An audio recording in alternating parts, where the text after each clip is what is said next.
I'm off out this morning to talk to Tracey Doherty, a road safety training expert. And I want to talk to Tracey about the fact that preliminary figures released for last year and the year before show that there's been a drop of almost 20% in the number of road deaths here in Northern Ireland from road traffic accidents. Off we go. The figures for 2018 are provisional and won't be published until the end of March this year. However, they are unlikely to change by very much from the new low of 55 deaths. When I caught up with Tracey, I asked her if she felt the big drop in road deaths over the past 2 years was a positive improvement. Absolutely. I mean, there's just nothing to describe how amazing that is when you realise that people are out there who perhaps wouldn't have been if they hadn't have just got maybe just that one little nugget of the message through that made them think differently. You're a passionate road safety campaigner. What was it that got you involved in the first place? I think the first thing that really got me involved with being so passionate about it was going to my first family home and seeing the grief that road death brought to that family, seeing at first hand the nightmare that you are bringing to that family home by telling them that their loved one is never coming home again. And the thing about it is there's no going back from that.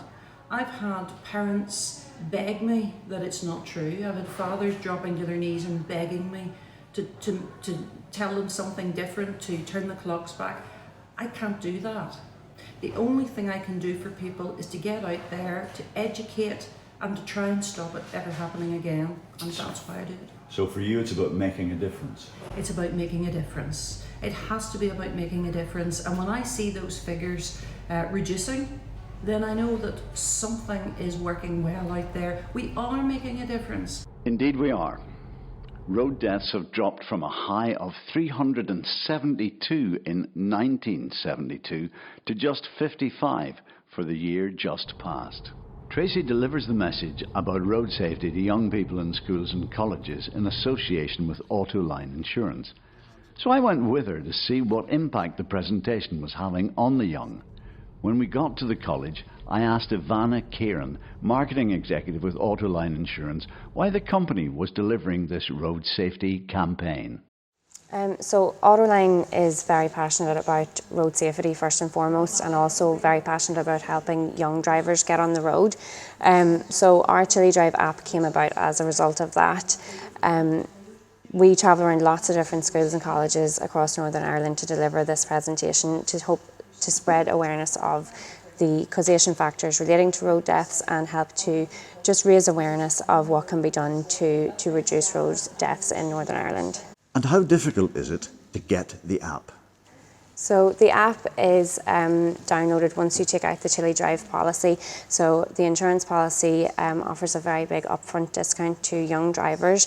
Once the insurance policy is taken out, you download the app, and then every time that you get into the car, the app automatically kicks in and begins to record your journey. So each journey is recorded, different factors are scored, and after the end of each trip, a driver is given a score based on how well they have drove and how well they have stuck to the speed limit and how safely they have driven as well. And we'll hear more about the Chili Drive app shortly. First, however, Tracey delivered a hard-hitting and heart-wrenching presentation on road safety to the college students and staff. She said the message needed to be robust. Well, that's road death, unfortunately. People are dying on the roads, people are being seriously injured on the roads, and it's trying to get that across to young people, bearing in mind that we are talking to young adults here. So we have long since lost the holding hands, if you will, with a parent, or the tufty times. Those have all long gone. These are responsibilities now that they have to take for themselves. They have responsibility for their own actions and for other people that they are carrying in the car as well. We want them to think about it. Think outside the box, perhaps. Think about their parents. Think about how it would be for them if something happened to the young driver in their family. So that's what it's all about. We hope that they don't go away scared out of it.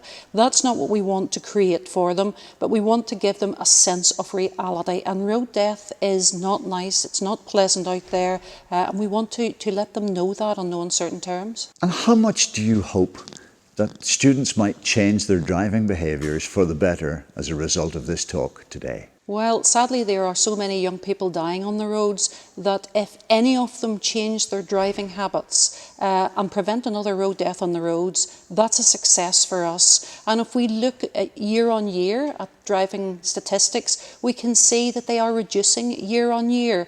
And whereby we don't become complacent with that, we want to see it zero in the perfect ideal world. We are striving each year to bring that down closer and closer to zero. So if some of them go away and they learn something, and as a result of that, they drive better, well, that's going towards it, and that's fantastic. The presentation certainly caught the attention of students and staff alike. But would it make a difference? I asked college lecturer Una Lavery. Hopefully it will change the way that they drive. Young people sometimes will take on board information and then all of a sudden, or after a period of time, will forget, like us all, and will go back to their old habits again. Hopefully, if it only means an impact, a positive change on 2 or 3 of them for the long term, that's a change, that's good. Will it change the way you drive? I think so. I'm a 50+ driver now, and I do try to stick to the speed on the road, but even the statistics about, your speed at 20, your speed at 40 will definitely make me think twice again about my speed on the road. Student Jonathan Genesi certainly felt that he learnt something from the session. Well, I've always thought of myself as a bit of a safe driver, but as the presentation today showed me, you can never be too safe. Anytime I get into the car, I don't take off unless everyone has the seatbelt on, or my phone completely goes into the glove compartment and I don't touch it. But I've always had that sort of instilled in me. But see, things like, especially out driving country roads, you never know what can happen, because yes, everyone can take the odd speed turn or you can go really fast, but yeah, absolutely, it is quite scary sometimes. We bumped into Chile Drive user Jordan McClements, who said the app had helped improve her driving and her insurance premium. Well, I was shopping about different insurances and my friends had recommended the Chile Drive app to me and saying it's so easy to use and records your journeys and you can see your progress. So give them a call and talk to a few of the people that work there and decided that was the best option. And how does it work for you? So whenever I got the beacon which arrived in the post, I connected my phone to it via Bluetooth and that's it. That's all I had to do. Every time I get in my car, my phone's automatically started and my journey is recorded just through getting in my car. I don't have to go on my phone or press start or anything. It's all automatic. Has it made you a better driver? Definitely. I can see how I've improved on my app as it gives me scores out of 100 for cornering, speeding, acceleration. I can see what areas I need to improve upon. And what difference has it made to your insurance bill? So my first year of using Chile Drive, my insurance was $999, and then this year in November there I had to renew my insurance and it went down to £789.